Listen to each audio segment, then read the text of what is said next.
आप सभी आए और अपने कर कमलों से फीता काट कर आज के अंतिम दिवस के भगवान राम की पवन लीला के मंचन का उद्घाटन करें। साथ में श्री दिवाकर बाबा जी भी हैं। बहुत बहुत धन्यवाद, बहुत बहुत धन्यवाद श्री रमाशंकर सिंह जी, श्री अवधेश प्रताप सिंह जी। मंच पे आए, मंच पे आए, मंच पे आए। आगे का कार्यक्रम जुनैद स्वरूप पर। बहुत बहुत धन्यवाद। आज हमारे इस मंच का गौरव है कि आज हमारी गौरव आदरणीय श्री रमाशंकर सिंह जी, जो किसी परिचय के मोहताज नहीं हुए, निश्चित तौर पर गांव के और आदरणीय श्री अरुणेश सिंह जी, जो जर्नलिस्ट हैं, पत्रकार हैं, पत्रकारिता के क्षेत्र में एक नया आयाम प्रस्तुत कर रहे हैं। निश्चित ही आप दोनों महानुभाव आज इस मंच को सुशोभित कर रहे हैं, अलंकृत कर रहे हैं। इसके लिए श्री अवध रामलीला समिति समरसिंहपुर खरिया कला बहुत बहुत आभारी है। और अब मैं चाहूंगा कि आदरणीय श्री रमाशंकर सिंह जी, जो हम सभी के वरिष्ठ हैं, और इसीलिए हम सभी का नैतिक कर्तव्य बनता है कि सबसे पहले उद्बोधन आपका ही हो। और उसके पहले मैं चाहूंगा पहले सम्मान आदरणीय शत्रुघ्न सिंह जी के कर कमलों के द्वारा माला पहना करके ग्रीवा को सुशोभित किया जाएगा। और हमारे साथ में हमारे गुरु और संगीत जगत के गुरु कहे जाते हैं हमारे क्षेत्र के आदरणीय श्री शिव दिवाकर बाबा जी। एक बार जोरदार तालियां श्री शिव दिवाकर बाबा जी के लिए भी हो जाए, जो आज इस मंच की शोभा बढ़ा रहे हैं। आदरणीय श्री प्रहलाद सिंह जी, जो श्री शिव दिवाकर बाबा जी को माला पहना करके स्वागत कर रहे हैं। पत्रकार श्री अरुणेश सिंह जी, जिनका स्वागत माला पहना करके किया जा रहा है। आप सभी का बहुत बहुत स्वागत। और अब मैं चाहूंगा कि आशीर्वाद के कुछ शब्द हम सभी के बीच में अवश्य रखें। आज से और रामलीला समिति समरसिंहपुर के पावन पवित्र भूमि को प्रणाम करता, सारी और रामलीला समिति के पदाधिकारियों का मैं बहुत बहुत हार्दिक स्वागत करता हूँ, अभिनंदन करता हूँ। विगत कई वर्षों से, क्योंकि समरसिंहपुर हमारा गांव टेमा सटा हुआ गांव है, विगत कई वर्षों से मर्यादा वर्षों तक भगवान श्री राम के आदर्श के और चरित्र का चित्रण करके एक अच्छे चरित्र निर्माण का करने का काम रामलीला समिति के माध्यम से हम सभी को सौभाग्य प्राप्त हो रहा है। आज के दिन में इतना कहना चाहता हूँ कि हमारे मंच पर भाई Awadhesh Pratap Singh ji, times of India के चीफ ब्यूरो अम्बेडकर नगर, भाई दिवाकर बाबा जी, हमारे बड़े भाई भारतीय जनता पार्टी के हमारे सीनियर भाई शत्रुघ्न सिंह जी, हमारे संचालन कर रहे पत्रिका सुमन भाई प्रहलाद सिंह जी, भाई साहब और गौतम जी, जिनके माध्यम से हम को यहाँ आने का अवसर प्राप्त हुआ है। यहाँ उपस्थित सारे लोगों का हार्दिक स्वागत करता हूँ, अभिनंदन करता हूँ, वंदन करता हूँ। साथ ही आशा विश्वास करता हूँ कि भविष्य में भी इस रामलीला मंचन के मंच के माध्यम से आप सभी का आशीर्वाद प्राप्त कर पाऊंगा। और यहाँ मंच के माध्यम से आप सभी को मर्यादा पुरुषोत्तम भगवान श्री राम का त्याग का तपस्या के एक भाई का एक भाई से के साथ क्या कर्तव्य होना चाहिए, एक पत्नी का अपने पति के साथ का दायित्व होना चाहिए, एक पुत्र का अपने पिता के प्रति के उत्तरदायित्व होना चाहिए, एक अच्छे आदर्श का चित्रण यहाँ दिखाई पड़ता है।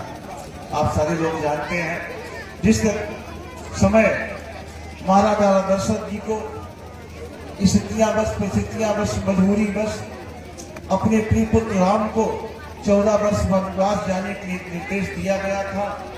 क्योंकि एक तरफ अयोध्या के राजा सारे लोग राम को राजा की गद्दी देने की तैयारी कर रहे थे, लेकिन उस आज्ञाकारी पुत्र ने अगर चाहते कि हमको अयोध्या से नहीं जाना है, हमको राज चलाना है, तो नहीं जा सकते थे, उनको भेज नहीं सकता था।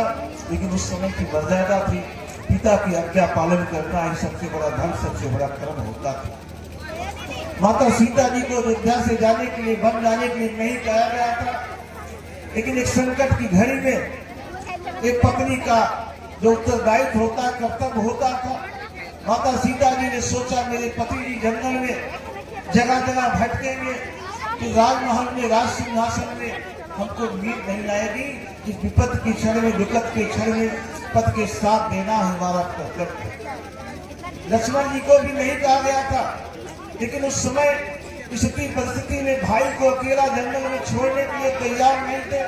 मर्यादा पुरुषोत्तम भगवान श्री राम ने बहुत जिद किया, बहुत प्रयास किया, बहुत अनुरोध किया, आदेश भी दिया कि तुम मेरे साथ न चलो, अयोध्या का राजपाट देखो। लेकिन उन्होंने अयोध्या राजपाट जाने का काम किया था और बन जाने का निर्णय किया था और बन गए थे। भरत जी को राज सिंहासन सौंपने का जो राजा दशरथ जी ने निर्णय लिया था, उस समय जब राम जी बन जा रहे थे, राजा भरत जी अयोध्या में नहीं थे और उसके बाद जब उनको सूचना मिली, उनको अयोध्या बुलाया गया राज सिंहासन संभालने के लिए, तो उन्होंने जब सुना उनको आश्चर्यजनक लगा किस तरीके से निर्णय हुआ, क्योंकि राज्य का उत्तराधिकारी मर्यादा पुरुषोत्तम बड़े भाई श्री राम थे। उनको जो घटना बताई गई मां कैकेयी के द्वारा, ऐसा महाराजा दशरथ से कभी पूर्व के कोई वचन पालन कराने के लिए कठोर निर्णय लेना पड़ा था।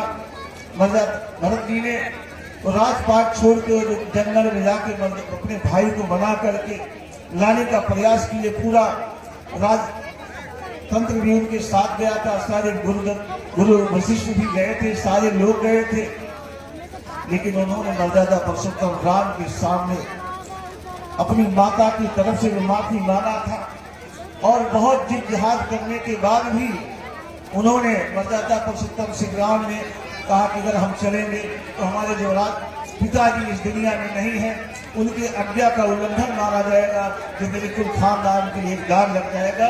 इस नाते 14 वर्ष मैं बन जाऊंगा और 14 वर्ष अगर लौटूंगा तो फिर मैं राजपाट चलाऊंगा। उसके बाद भी महाराजा भरत जी ने उनके खिलाओं को सर पे रख के और राज चलाने का काम किया था और उन्होंने वचन दिया था कि अगर एक दिन भी लेट हो जाएंगे तो मुझको प्राण गंवाना पड़ेगा। और 14 वर्ष बाद पूरा होने के बाद मर्यादा पुरुषोत्तम भगवान श्री राम अयोध्या आए हैं तो उन्होंने भरत जी ने राजपाट लौटाया है। आज के समय आप देखते हो कि थोड़ी संपत्ति के लिए भाई भाई की हत्या कर देता है। रावण जैसे अहंकारी अत्याचारी ने अपने अत्याचार के बल पे, अहंकार के बल पे एक लख सवा लख नाती दिया नवाती बहुत दिनों तक राजपाट किया था और लेकिन राजपाट उसका अहंकार अत्याचार का अंत करना होना पड़ा था।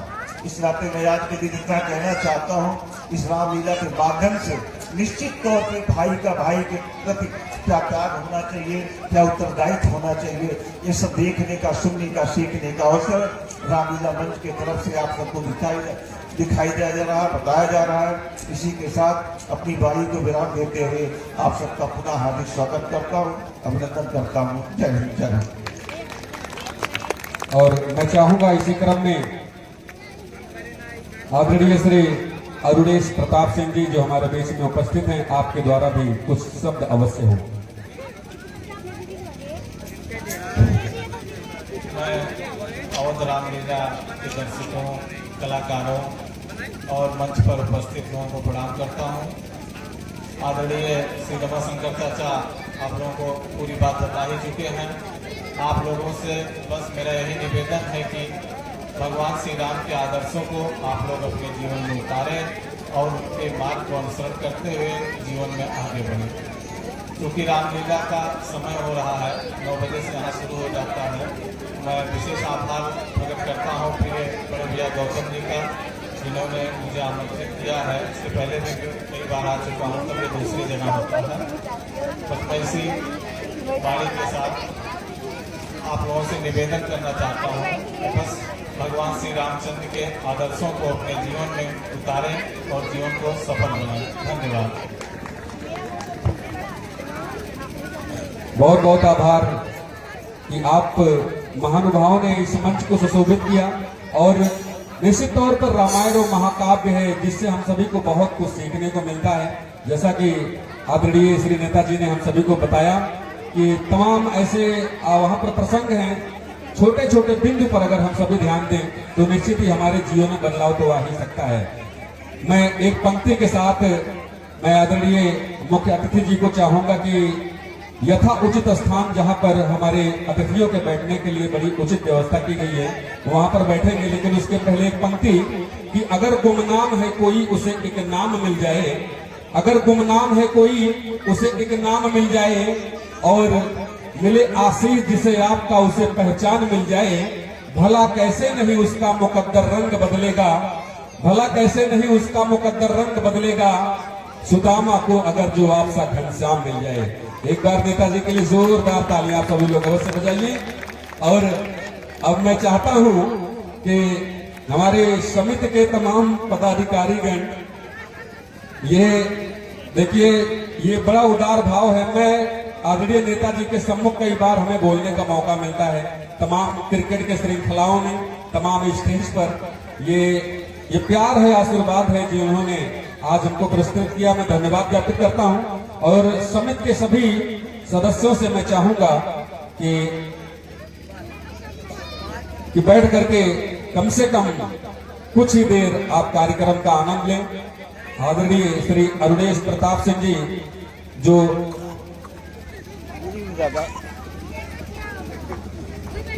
दैनिक भास्कर, नव भारत टाइम्स ब्यूरो चीफ निश्चित तौर पर अभी हमारे साथ ही उपस्थित थे। तो दोनों महानुभाव हमारे बीच में जिनकी गरिमा में उपस्थिति बनी हुई थी, मैं धन्यवाद ज्ञापित करता हूं।